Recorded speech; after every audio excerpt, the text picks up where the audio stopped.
ਤਿੰਨ ਭਰਾ ਜੋ ਸੀ ਉਹਨਾਂ ਤੋਂ ਚੰਗਾ ਸੀ, ਕਿਉਂਕਿ ਉਹਨਾਂ ਦੀ ਜੋ ਜ਼ਿੰਦਗੀ ਸੀ ਉਹ ਉਹਨਾਂ ਦੇ ਵਿੱਚ ਵਿਕਾਰ ਜ਼ਿਆਦਾ ਸੀ, ਇਹਦੇ ਵਿੱਚ ਥੋੜ੍ਹੇ ਘੱਟ ਸੀ, ਤੇ ਫਿਰ ਚੰਗਾ ਹੀ ਸੀ।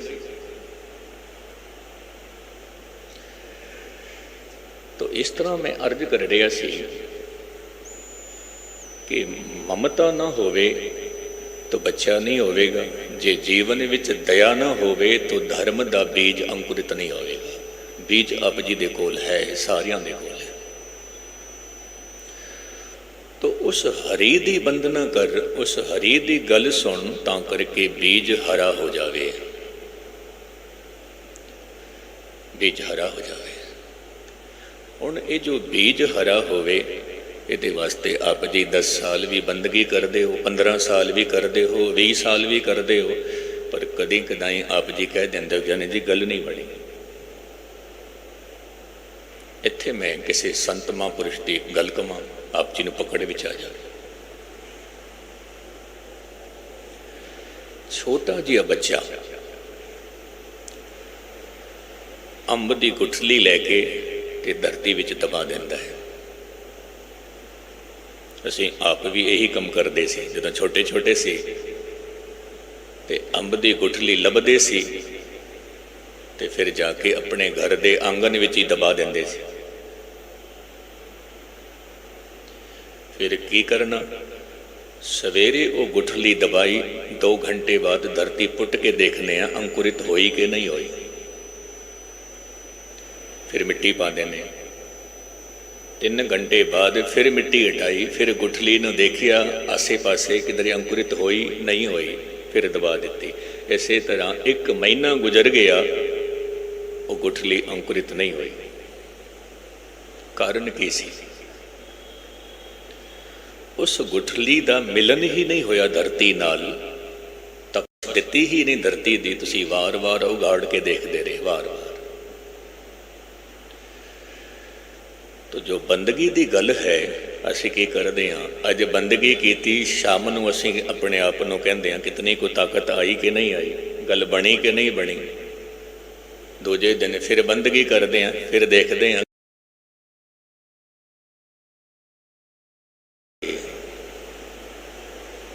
बीज अंकुरित ही नहीं होया। तो आप जी का कम है बीज नूं बीज देना और रोज़ उसनूं पानी देंदे रहना, रोज़ उसकी परवरिश करते रहना, पर ये ना देखना कि बीज अंकुरित कद होया, कद होएगा, कद फुल लगणगे, कद फल लगणगे, ये कदे भी ना देखना, कदे भी ना सोचना। आप जी ने कहना ज्ञानी जी फिर तो ये बेअर्थ है। नहीं, बेअर्थ नहीं है। जदों तुसी ये कह दिता कद गल बनेगी, समझ लेना नहीं बने, क्योंकि अनंत नाल मुलाकात करनी होवे तो अनंत धीरज चाहिदा है। और जेड़ा मनुख कह देंदा है ऐ प्रभु भावें इस जन्म विच मिल, भावें दूजे जन्म विच मिल, भावें 7वें जन्म विच मिल, तेरी मर्जी, कहते ने इतना धीरज होवे तो गल उसे दिन ही बन जाती है, उसे दिन बन जाती है, क्योंकि धीरज है। बंदना उसनों बंदना कर जो हरि है, जो तेरे अंदर जोत बैठी हुई है, उसनों नमस्कार कर। बंदना हर बंदना। फिर कहते ने किसी तो कुछ मंगना होवे ते उन्हां दी तारीफ की जाती है, फिर खुश होके कुछ ना कुछ दे देंदे ने, खुश होके। आप जी ने जो मैं गल सुनाई सी पहला, पत्नी अपने पति नूं कहंदी है डार्लिंग की हाल है तेरा, ते पति ने कोई जवाब नहीं दिता। पत्नी फिर कहंदी है मैं इतने प्यार नाल बुला रही हाँ डार्लिंग कह के, लेकिन तुसी जवाब ही नहीं दे रहे हो, कारण की है? तो पति कहता मैं तेनों जवाब देना डारी लभ के। वो डारी लभ के लियांदा है, कहता 1 साल पहला भी तू मैनू डार्लिंग कह के बुलाया सी ते कितना खर्चा कराया सी मेरा, वो मैं लिखिया हुआ है, लिखिया हुआ। कहण तो भाव पातशाह जी रजनीश एक गल कहंदा सी, जदों भी पत्नी मिठे बोल बोले पति दे सामने तो समझ लेना तेरा खर्चा तैयार पिया होया है, कुछ ना कुछ तेरा खर्चा होएगा, पत्नी ने करना है, क्योंकि बीबी मिठे बोल बोल रही है। ये रिश्ता ही ऐसा है। जदों सिख भी गुरु दे गुण गांदा है तो गुरु नूं भी कुछ देना पैंदा है, परमात्मा नूं भी कुछ देना पैंदा है। तो सिखां ने कहा कि कोई किसी दे गीत गाउंदा है, कोई किसी दे गुण गाउंदा है, कोई किसी दे गुण गाउंदा है, असी किस दे गुण गाइए कुछ लेना होवे तो। क्योंकि आप जी की जानकारी वास्ते सिर्फ मैं अर्ज कर रहा, विष्णु महाराज दे गीत क्यों गाए जाते हैं, कारण की है? आप जी ने जितनी भी तस्वीरां देखिया होणगियां, विष्णु जी महाराज दे नाल लक्ष्मी जी खड़ी होंदी है, और विष्णु जी महाराज की पूजा इस करके की जाती है कि तेरे नाल लक्ष्मी खड़ी है, सानू लक्ष्मी चाहिए। और शिव जी महाराज की पूजा क्यों की जाती है? वो इस करके कि शिव जी महाराज आप जी मौत दे देवते हो, आप जी भावें जिथे मर्जी जाओ पर मेरे घर नूं छड्ड देना, मेरे घर नूं।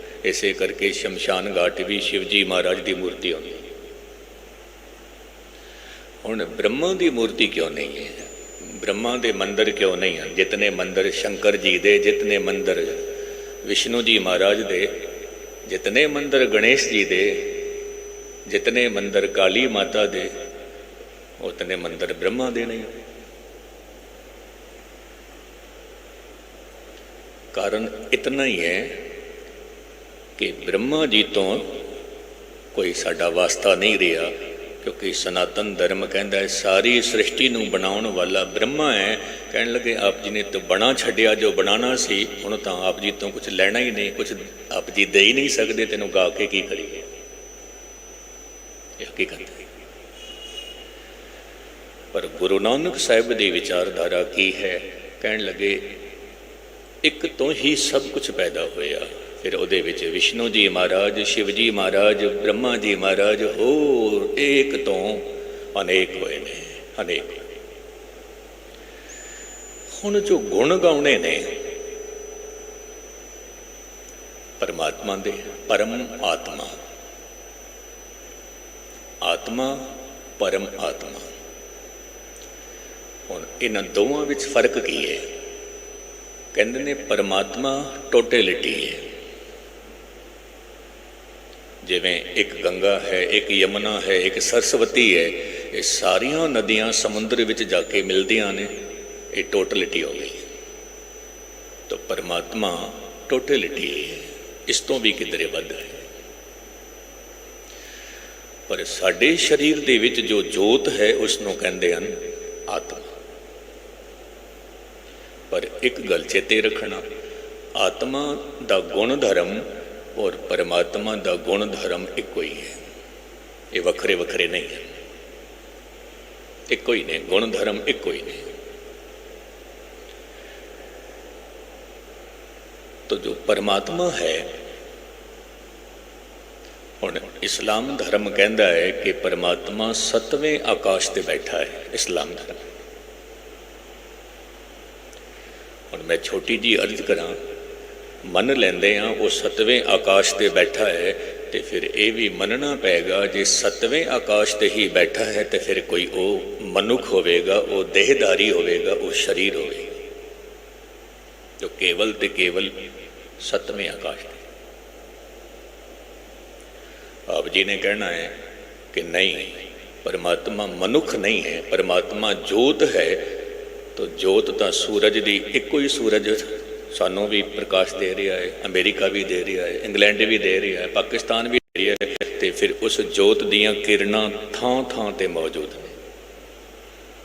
आप जी की जानकारी वास्ते मैं अर्ज करा, इस सूरज की किरणां की जिहड़ी कशिश है वो 7 पतालों तक है। इस सूरज की चंद्रमा की जिहड़ी कशिश है 7 पतालां तक, सूरज की जिहड़ी कशिश है 7 आकाशां तक। कहते ने एक आकाश भी पकड़ विच नहीं आया है, कशिश है।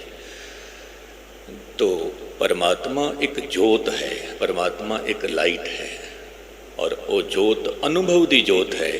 इसे करके सियाणे कहते ने जो मेरा अनुभव है वो मेरा ही है, जो आप जी का अनुभव है वो आप जी का ही। एक छोटा जिहा ख्याल मैं आप जी के सामने रखा। जितने भी साइंटिस्ट हुए ने, जे मैं जिक्र करा आइंस्टीन का, तो उसने खोज की, सारा जीवन लगा दिता जदों उहदी खोज मुकम्मल हुई। तो फिर उसने अपनी खोज लिखी किताब ते। हुण वो किताब आप जी ने पढ़ ली, 2 घंटे लगे, 3 घंटे लगे, 5 घंटे लगे, भावें आप जी की बुद्धि आइंस्टीन वर्गी ना भी होवे, लेकिन तां भी गल आप जी ने पकड़ विच आ गई। उसने सारा जी लगाया, आप जी ने 2 घंटे विच किताब पढ़ ली। आप जी भी प्रयोग किया, वही प्रयोग आ गया। लेकिन जितनी साधना बुद्ध ने की है, जितनी साधना कबीर ने की है, जितनी साधना फरीद ने की है, जितनी साधना गुरु नानक ने की है, तो उन्हों के बोल ग्रंथों में मौजूद हैं। गुस्ताखी माफ, एक दिन विच आप जी वो पोथी पढ़ के गुरु नानक नहीं बन सकते। मैं एक गल होर कह देवां कि जेकर आप जी ने किसी विद्वान की किताब पढ़ी है, समझ आ गई, आप जी को आइंस्टीन बनने की लोड़ नहीं है, आप जी को कोई वैज्ञानिक बनने की लोड़ नहीं है, आप जी को गल समझ आ गई। भावें ओदी बुद्धि वखरी है, आप जी की बुद्धि वखरी है, लेकिन गुरु नानक नूं समझना होवे, कबीर नूं समझना होवे, फरीद नूं समझना होवे, धन गुरु अर्जन देव साहिब जी नूं समझना होवे, श्री कृष्ण दी गीता नूं समझना होवे, मोहम्मद साहिब नूं समझना होवे, तो बुद्धि दा तल उतना ही चाहिए है, उतना चाहिए है। नहीं तो किवें समझोगे गीता? गीता तो श्री कृष्ण जी महाराज तो आई, तो गीता नूं समझण वास्ते तल श्री कृष्ण जी दी चाहिए। गुरु नानक नूं समझना होवे तल गुरु नानक साहिब की बुद्धि वर्गा चाहिए, पर इतनी बुद्धि कित्थों आएगी साडे कोल? इसे करके गुरु गोबिंद सिंह महाराज एक गल कहंदे सी कि जदों भी पाठ करो तो एक शब्द सलोक जरूर पढ़िया करो। डंडौत बंदन अनेक बार सरब कला समरथ, डोलन ते राखो प्रभु नानक दे कर हथ। मेरे सिर ते हथ रख मैं तेरी बाणी पढ़ सका, मेरे सिर ते हथ रख मैं गीता पढ़ सका, मेरे सिर ते हथ रख मैं कुरान मजीद पढ़ सका, मेरे सिर ते हथ रख मैं जपजी साहिब पढ़ सका। और जदों गुरु ने हथ रखिया तो जपजी साहिब पढ़दियां पढ़दियां आप जी का हिरदा जपजी हो गया, पढ़दियां आप जी का हिरदा भी गीता हो गया। गीता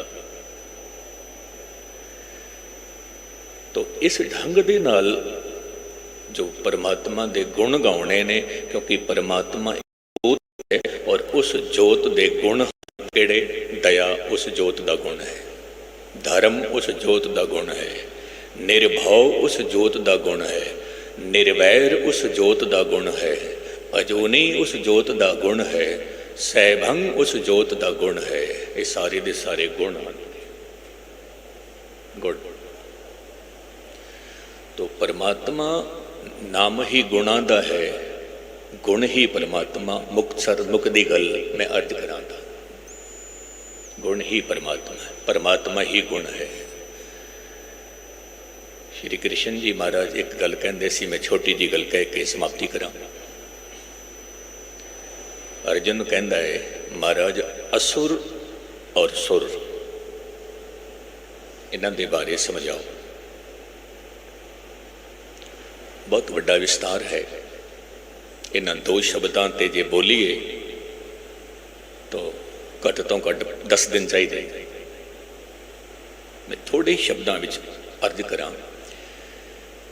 कहंदे ने कि कुछ मनुख ऐसे ने जिन्हां दे कोल असुरी गुण हैं, असुर सुभाव दे ने, और कुछ लोग ने जो सुर सुभाव दे ने। जिहड़े असुर सुभाव दे हन उन्होंने इस तरह समझ लेना कि उन्होंने कोल माला तो है पर बिखरी हुई है, जीवन अस्त व्यस्त है, जीवन बिखरिया हुआ है, जो उन्हों का मन कहता उही करते। और जिहड़े सुर गुणा वाले हैं जिन्हों का जीवन सुर विच है, उन्होंने समझ लेना कि उन्होंने जीवन की माला एक धागे विच परोई हुई है। उन्होंने जीवन विच एक संगीत है, उन्होंने जीवन विच एक मधुरता है, उन्होंने जीवन दे विच एक इलाही प्रकाश है। और जिन्हों का जीवन सुर है, सुर नाम है देवते का। जिन्हों का जीवन असुर है, असुर नाम है दैंत का। तो जिन्हों का जीवन देवते वर्गा है वह खुद ही खुदा है। जिन्हों का जीवन असुर वर्गा है, दैंत वर्गा है, फिर वो सारी जिंदगी भटकते ही रहते ने। जम जम मरे मरे फिर जमै, बहुत सजाए पया देश लम्मे। गुरु रहमत करन, सुर दे गुण आप जी दे जीवन विच उतरन, तां करके रूहे जमी ते आना सफला हो जाए। भुल्लां चुक्कां दी खिमा।